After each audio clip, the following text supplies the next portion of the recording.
이름 앞에 언제나 천재라는 단어가 붙어 다녀요.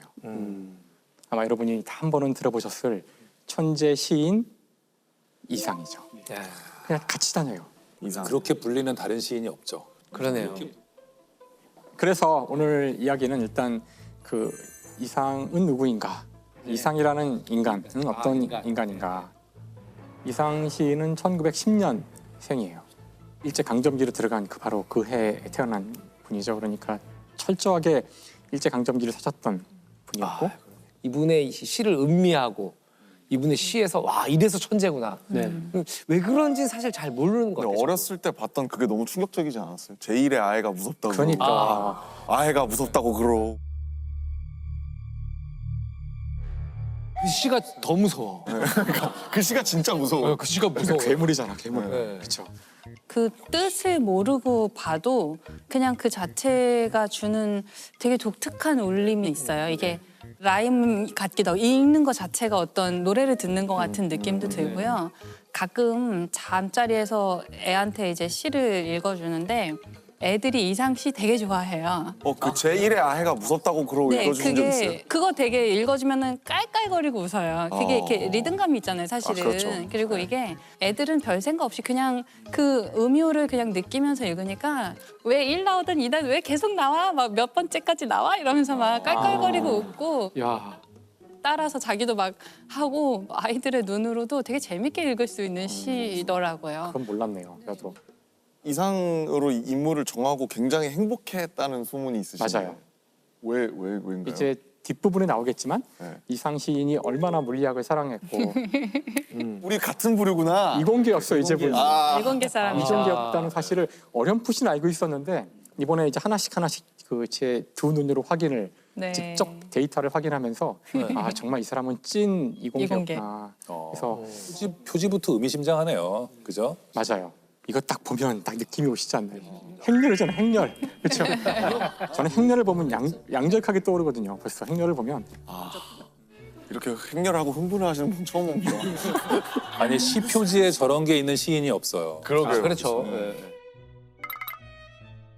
어릴 때부터 본인은 계속 화가가 되고 싶었다고 하더라고요. 화가가 되고 싶어 했어서 여기서 이제 가장 중요했던 것은 이제 지금으로 치면 대학 진학이라고도 볼 수 있는데 네. 당시 경성 고등공업학교에 진학하게 돼요. 그 학교가 나중에 이제 서울 공대가 되는 학교인데 거기 이제 건축학과에 들어가게 돼요. 건축학과에. 거기서 아주 우수한 성적을 거뒀다고 해요. 그래서 수석 졸업을 하게 돼요. 수석 졸업을. 그러니까 수석 졸업을 하자 당시 총독부에서 특채를 해요. 총독부의 건축 관련 부서에서 네. 조선 사람으로서는 쉽지 않은 그런 그렇겠네. 출세의 가도에 놓이게 된 거죠. 네. 실제 그때 몇 가지 글도 쓰면서 두각을 나타내기 시작해요. 최초의 장편 소설도 쓰고 그림을 그려서 그림이 입선도 돼요. 어이구.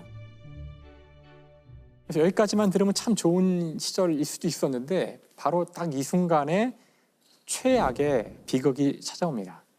언제나 기침을 하고 상태가 안 좋아서 네. 병원을 가게 되는데 병원에서 폐결핵 진단을 받아요. 그게 1931년이라고 지금 추정이 되는데 당시에는 치료하기가 너무 어려운 병이었죠. 사실 그 우리가 알고 있는 대부분의 그 이상의 작품들은 바로 폐결핵 선고를 받은 이후에 쓰여진 것들이에요. 대부분 다. 그 여기저기에는 바로 이 폐결핵에 대한 이야기들이 다 숨어 있습니다. 네. 한 개인으로는 굉장히 힘들었던 시기였을 것 같아요.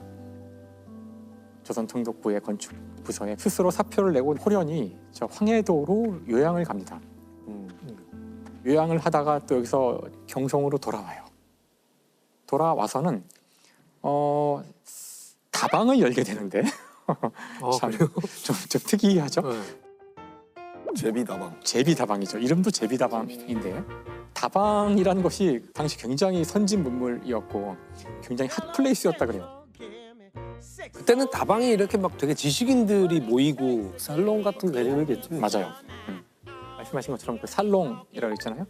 당대의 지식인들, 당대의 작가들, 화가들 이런 사람들이 다 모이는 장소가 돼서 이상이 자신을 이제 알리는 기회를 얻게 돼요. 만난 사람들이 이상을 보고 이건 보통 사람이 아닌 것 같다는 이제 느낌을 천재 같다는 거죠. 그래서 이상에게 기회를 줍니다. 신문에 글을 연재할 수 있는 기회를 줘요. 어. 바로 그 신문에 연재를 한 그 시가 바로 우리 모두 고등학교 때 배운 오감도라는 시죠. 아. 그런 시를 신문에다가 신문사에서 별로 안 좋아했을 것 같은데요. 많은 독자들이 막 분노를 항의를 엄청 예, 그랬을 것 같아요. 그 항의를 하다 못해 이제 분노가 폭발하여 지면 낭비를 하다니 막 온갖 비난이 막 빗발쳐서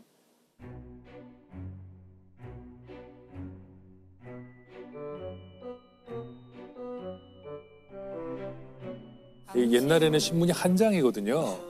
이게 지금처럼 이렇게 많지가 않아요. 그래서 지면 낭비란 말이 있나요? 시 하나를 실으려면 굉장히 이게 큰 비중을 차지하는 건데. 편집자가 대단한 거죠. 대단한 실은. 기회를 얻은 거네요. 아무튼. 그래도 신문사에서는 좀 이상에 대해서 좀 호의적이었나 봐요. 그러니까 그 당시에 그 신문의 편집국장 이런 사람들이 우리 교과서에서 맨날 배우는 이태준, 뭐 김기림, 정지용 이런 사람들이 편집국장 같은 걸 하고 있었기 때문에 문인들을 되게 호의적이었고 당대 최고의 작가들이 이상을 지지했던 거예요. 맞아요. 하지만 일반인들은 이제 몰랐던 것이죠. 그러니까 너무 시대를 앞서갔던 거죠. 그러고 있다가 안타깝게도 그 거리에서 이상이 체포됩니다. 일본 경찰에게. 왜? 그 이유가 석연치가 않은데 그리고 뭐 조선인이니까요. 네. 더군다나 불량 조선인이고 거동 수상자로 붙잡혀서 한 달 가까이 감옥에 있게 되는데 그 추운 곳에서 그렇게 내동댕이 쳐진 채로 한 달 가까이 감옥에 있어서 극도로 몸이 안 좋아져요. 그래서 풀려난 건데 결국은 거기서 숨을 거두게 돼요.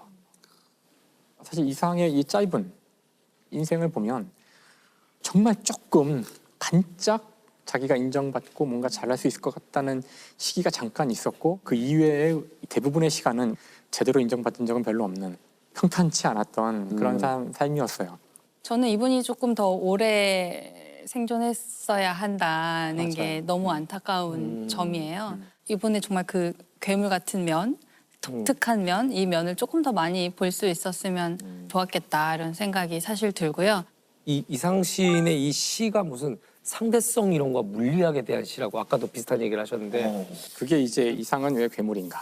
아 이 작품에 대한 여러 가지 해석들이 있을 수 있는데 저는 이제 물리학자니까 이제 물리학자의 시각으로 특화된 그런 이상에 대한 이야기를 이제 해보려고 해요. 작품에 대한 이야기를.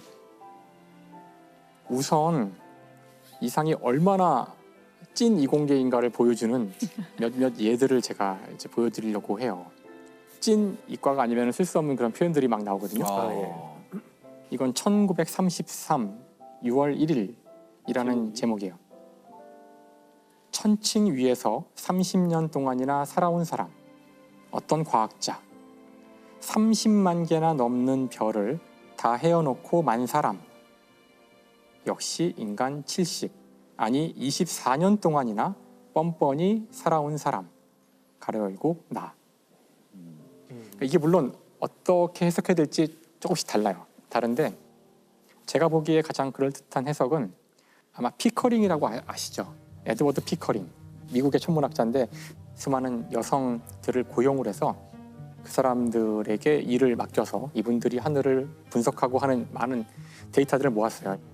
그래서 천칭이란 게 하늘의 별자리를 보는 건데요. 그 연구해온 사람이 있고 30만 개가 넘는 별들을 헤어놓고 있었다. 이 일을 한 사람을 빗대어서 그 하늘을 보고 그 수십만 개의 별을 분석한 사람들. 하지만 나는 뻔뻔하게 24년을 아무것도 안 하고 살아왔다는 거죠. 그 안에 그 사실 다 들어가 있네요. 그 천문학에 대한 어떤 사랑이 나타나 있고 그러네 관심이 대단했던 거네요, 그죠? 또 다른 시에는 이제 보통 기념이라는 시에는 제가 두세 구절을 읽어드릴 텐데 네. 역시 나는 뉴턴이 가르치는 물리학에는 퍽 무지하였다. 물리학에 낙제하는 뇌수에 피가 묻은 것처럼 자그마하다. 나는 지구의 공전 일주를 기념할 줄 다 알았더라. 뉴턴이나 공전 뭐 이런 그 낙하 문제 이런 것들을 자유자재로 막 사용하고 있고요. 네. 서양에서는 정말 그 현대 과학의 혁명이 일어나고 있던 시기에 과연 우리는 그걸 알았을까? 이게 언제나 궁금했었거든요. 근데 이상 시인의 이 시를 보면 그게 들어있는 것 같고 우리가 생각한 거 이상으로 당시의 그 식민지 시대의 경성은요. 굉장히 전 세계 뉴스에 밝았어요. 그래서 이상 정도 되는 지식인들이면 시와 무슨 소설 이런 얘기를 했을 것 같지만 모여서 과학을 주제로 얘기한 경우가 굉장히 많았다 그래요. 결정적으로는 사실 이 시를 보면 저는 정말 와 가슴이 정말 띵 하던데 보세요 한번. 여기 보시면 이 시에 이런 걸 쓰는 사람이 있다니 이게 지금 시의 일부거든요. 아, 3차각 설계도. 점을 찍어서 2차원 행렬 어레이를 만든 건데 저는 이걸 딱 보는 순간 이제 양자역학의 제일 중요한 행렬을 쓴 게 아닐까 저는 그렇게 해석했지만 저같이 생각하는 사람은 아무도 없더라고요. 아, 근데 왜 행렬이 제일 중요해요? 양자역학에서? 양자역학을 수학으로 쓰는 방법이 두 가지 방법이 있어요. 하나는 하이젠베르크가 만든 행렬 역학이고 다른 하나는 슈웨딩거가 만든 파동 역학이에요. 정확히 이렇게 쓰거든요. 이런 식으로. 그래서 아마도 제 예상은 이상이 행렬에 대한 얘기를 어서 본 것 같다는 생각을 자꾸 하게 되는데 그럴 수 봤을 있겠네. 거예요. 이 밑에 나오는 이야기 보면 알 수 있어요. 양자역학의 본질을 깨달은 것 같은 느낌이 드는 문장들인데 원자는 원자이고 원자이고 원자이다. 생리작용은 변이하는 것인가? 이 세상 모든 것은 원자로 되어 있는데 이들은 그 자신은 변하지 않지만 재배치, 재배열을 할 뿐이라는 것이 우리가 파인만 이야기할 때 했던 세상 만물은 원자로 되어 있다의 핵심이에요. 우리가 보기엔 사람이 변화된 것 살고 같지만. 죽고 하는 것 같지만 원자는 원자이고 원자이고 원자이고 원자이다. 그러니까 사실은 원자들의 재배치일 뿐이다. 원자는 변하지 않는다. 그런 말을 하는 것이라고 저는 보인다고요. 네. 그리고 그 다음도 원자는 원자가 아니고 원자가 아니고 원자가 아니다. 방사능 붕괴인가? 그러니까 원자가 변할 수가 있는데 그때는 원자의 방사능 변화가 일어날 때 그래요. 와, 알고 하는 걸까? 글쎄요. 이건 약간 알았던 것 같은데요? 이거 알았을 수 있는 거 아닌가요? 이런 표현을 누가 그냥 쓸 수는 그렇죠. 없잖아요. 네. 그 이상이 당시 현대 물리학에 대한 내용을 알고 정말 제대로 이해한 과학이라고 저는 생각해요. 최근에 그것에 대한 재밌는 논문이 하나 나와서 이 논문을 쓴 사람이 지금 현재 물리학과에 있는데, 그러니까 그 진짜 재밌나 봐요. 네 재밌어요. 저 표정은 행복백이에요. 행복백. 네, 지금 네 재밌어요. 깜짝 놀랐어요. 그래서 이 논문의 주장에 따르면 이상의 그 중요한 시 건축 무한 육면각체네요. 4차원 시공간을 다루고 있는 시다라는 주장이에요. 여기 이 첫 번째 줄에 보면은 사각형의 내부의 사각형의 내부의 사각형의 내부의 사각형의 내부의 사각형. 그 이제 여러분 봤잖아요. 이렇게 반복되는. 네. 얼핏 생각하면 사각형 내부의 사각형 그러면은 사각형이 있고 또 내부의 사각형, 내부의 사각형 뭐하러 이런 짓을 계속 하는 걸까? 러시아 인형 같은 거 아니에요? 맞아요. 러시아 인형을 사각형으로 만들고 있나? 그렇게 볼 수도 있지만 제가 이해를 돕기 위하여 종이와 미성이. 가위를 갖고 왔는데 와. 만드시게요. 오. 뭘 아, 하시는지 요렇게 겹치는구나. 직각으로. 이렇게 하면은 이 사각형의 중심에 이 사각형의 중심이 놓이게 되죠. 네네. 네. 그러니까 사각형 안의 사각형이 되는 거죠. 네. 여기에 한 개를 더 끼워 넣으면 이제 쉽진 않은데 일로 끼워 넣을 수 있겠죠? 머리에 상상이 되시죠? 네네. 네, 이렇게 끼우면은 이게 사각형 내부의 사각형 내부의 사각형이 되는 건데 여기까지는 되는데 이제 하나를 더하는 순간은 3차원에서 못해요. 하지만 여기는 지금 사각형이란 단어가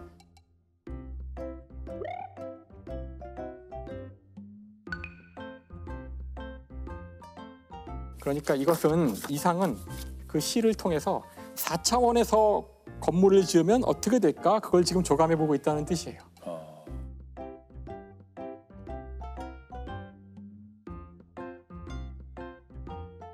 이상 같은 경우 이제 아마 아까 말씀하신 대로 당시 동경을 통해서 들어온 서양의 네. 최신 과학 이론을 들었을 거고 그 당시에 사실 상대성 이론은 대단히 인기 있는 그런 토픽이었기 때문에 아인슈타인이 일본에 방문해요. 네. 동경에 방문을 오. 1922년인가 오. 방문을 해서 엄청난 환대를 받죠. 일본 사람들이 와 세계에서 가장 똑똑한 그렇겠죠. 사람이 왔다더라 그래가지고 네. 일본에 막 돌풍이 일죠. 아인슈타인의 그 엄청난 돌풍이 일어서 그 당시 그 자리에 한국 사람도 있었어요.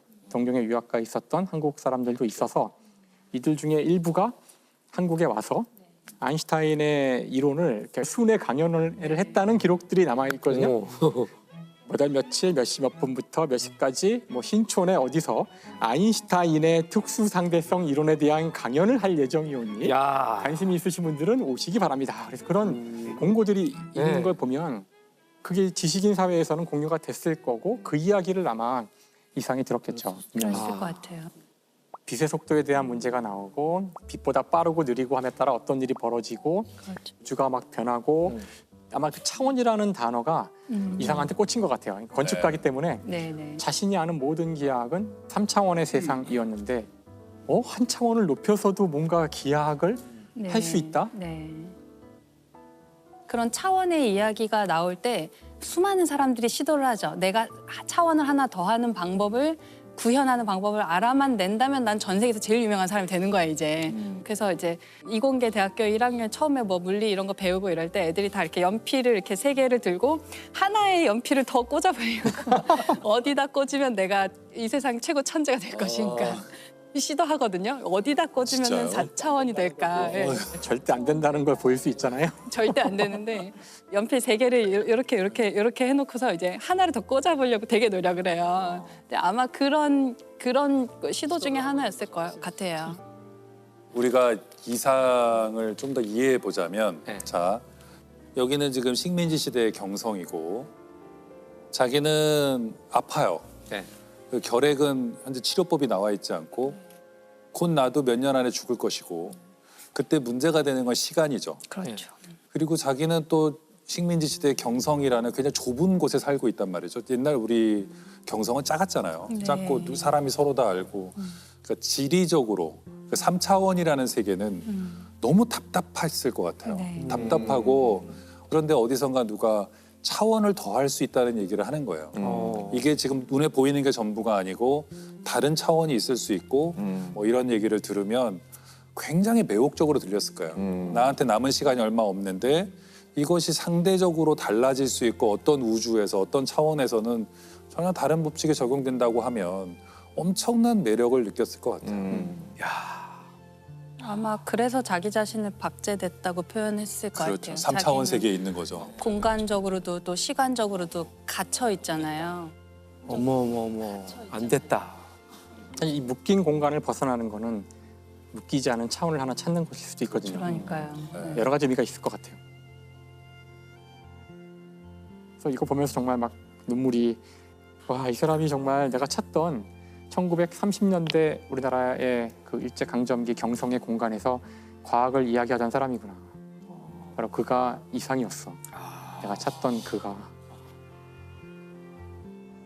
저는 김상욱 교수님을 오늘 이렇게 신나하고 즐거워한 진짜 초등학생 김상욱을 본 것 같아서 오늘 굉장히 정말 러블리했습니다. 굉장히 진짜 러블리하셨던 것 같아요. 오늘 이 논문을 가져와 주셔가지고 논문이 갑자기 되게 읽어보고 싶은 지금 탐을 내고 있는데 논문 재밌더라고요. 제가 잠깐 봤는데. 너무 탐이 나요. 탐이 나요? 논문 재밌더라고요. 너무 제가 탐이 잠깐 나요. 봤는데. 자, 2만 원 시작합니다. 자, 패들 드세요. 불면증 있으시거나 이런 분들 특효약입니다. 특효약. 불면증. 이런 연구자들은 금방 찾아서 프린트하세요. 네, 무료기 때문에 무료예요, 다. 열려 있어서. 무료랍니다. 오늘 장사 접읍시다. 이분을 탐구하시는 또 어떤 의미에서 독특한 괴물 같은 연구자들이 이분을 계속 이어나가고 있구나, 이 정신을 이어나가고 있구나를 새삼하게 됐네요. 네. 만약에 이상이 조니 김처럼 건강한 분이라고 생각해 보세요. 건강하고 아주 활달한 사람이라고 생각해 보면은 이상은 지금과는 다른 시를 썼을 거예요. 그러니까 폐결핵이라는 거 그게 자기 생명을 제한하고 있다는 것 때문에 끝없이 다른 차원을 고민했기 때문에 더 놀라운 것들을 써내지 않았나 그런 생각이 들어요. 사실 지금 우리에게는 RM이 있지만 100년 전 우리에게는 PM이 있었죠. 포엣 몬스터. 포엣 몬스터. 준비하신 건가요? 이게 지금 그거 잠깐 끄덕끄덕 하더니 그거 생각하신 거예요? 이상으로 하고. 예, 이상. 이상. 자, 이상. 잘해. 좋았어.